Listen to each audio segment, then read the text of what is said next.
As we've done over many recent months, we will open with the Berks County COVID-19 data report. This is being presented by Brian Gottschall. Brian Gottschall is the director of the Berks County Department of Emergency Services and also the lead for the Berks County COVID-19 leadership team. Brian Gottschall.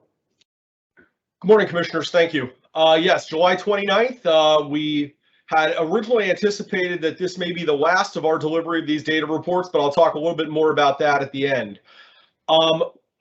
Taking a look, as we always do, at cases and testing throughout the county, we again, as we have for the last few weeks, see testing remaining relatively flat. But despite that, case counts are continuing to rise as they have over the last approximately 2 weeks after reaching a belly or a low in the beginning of July. This is not surprising given what we've all heard about in the news, the prevalence of the Delta variant and the fact that that variant is able to more easily spread among people. The estimations are an R0 of 6 as compared to 3 for the original virus, so twice as transmissible.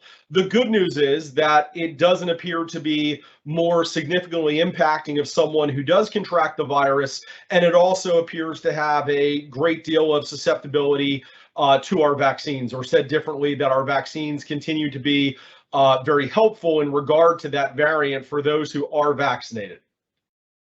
Our hospitals continue to be in great shape. Small bump in the numbers from last week. I do want to remind everybody that we asked the hospitals to provide us both known and suspected cases in-house. So these numbers are actually slightly higher than they might be if we were asking them only for known cases. We've seen single-digit numbers published by Reading Hospital in recent news reports for actual confirmed COVID cases in-house. The great news, of course, is that our deaths continue to remain relatively flat. We're seeing a single individual, unfortunately, passing with COVID on a weekly basis in general over the last few weeks. And no matter what happens with the spread of the virus, we certainly hope that that number continues to remain as it is. And we know that the best way to do that is to ensure that those who are likely to suffer ill effects of COVID are vaccinated to help tamp down the impact of the virus. Taking a look at vaccinations, as we have for many weeks now, we remain 9th in the Commonwealth, not surprising based on our population. However, in the last week, we did gain 3 positions for those fully vaccinated, up to 25th per capita, and remain flat at 23rd per capita with respect to those with a single dose on board, or at least a first dose on board, I should say. With respect to our 70% goal, and I want to take a moment here and just mention that people should not be surprised if we see the federal or state public health authorities begin to talk about a change in this 70% number. I know that that could raise some hackles and people will see it as a moving of the goal. People need to understand that the change in the transmissibility of this Delta variant means that effectively, in order to really stop the pandemic, we need to have more people vaccinated in order to not allow the disease to spread, because this new variant is more easily spread than prior variants. So I just wanted to pause there and say, while we're still talking about the 70% goal, people should not be surprised if they begin to see an adjustment in this number with the objective of achieving this herd immunity. In Berks County, according to CDC data, as of yesterday, we are at 57.6% of the population over the age of 18 having been vaccinated, slightly behind the state as a whole at 62.6%. I'm sorry. Got a little excited there on the cursor wheel. What are we doing here in Berks? How are we contributing? We are down to about 5,250 new folks needing to start the process. But I think it is important to note that that takes into account all of those individuals who have already begun the process going back for their second dose. And we're starting to see some concerning numbers where our at least first dose number is not changing dramatically to our fully vaccinated number, which could, of course, indicate that there are folks out there who have received their first dose and then have subsequently elected not to go back and get their second dose.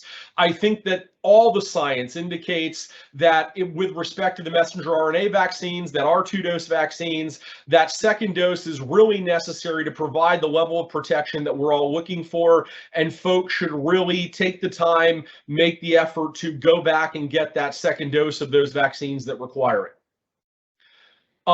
We are at the end of the closing of our jointly operated vaccine clinic in Muhlenberg Township with BCHC, Berks Community Health Center, and the county having operated that facility for a number of months now. There's still a couple days left. You can go there tomorrow. You can go there on Saturday, and you can still receive a vaccine. They are accepting walk-ins, and we would certainly encourage anybody who's on the fence to take the time now and make that commitment prior to that clinic being closed. Of course, once that clinic is closed, there are still many resources in the community, and our public information and external affairs person, Steph Weaver, I know will continue to update our Do Your Part Berks website to help people to know where those opportunities are as the county becomes aware of them. The last thing I want to mention is what I kind of started out on. Early in the summer, we had all spoken as a team and decided that we were going to terminate this delivery of this weekly report in conjunction with the closure of our vaccine clinic. And at that time, we were all very excited about the downward trend of cases in Berks County and believed that that was going to continue. And we're very hopeful that we were very much on the downside of things. Given the most recent trends that we're seeing upward now, the board is going to continue to evaluate this moving forward, and we may bring this report back in an effort to keep this keenly in the public's eye with respect to how COVID is circulating in our community. I think that that decision is yet to be made and is likely going to be dependent on what the data and statistics look like over the next few weeks. We internally will continue to compile this information and have it available for the board to review, and then the board will determine whether it's prudent that we bring that information back and take the time during these meetings to make it available to the public. So that's all I have, Commissioner. Back to you, unless there are any questions.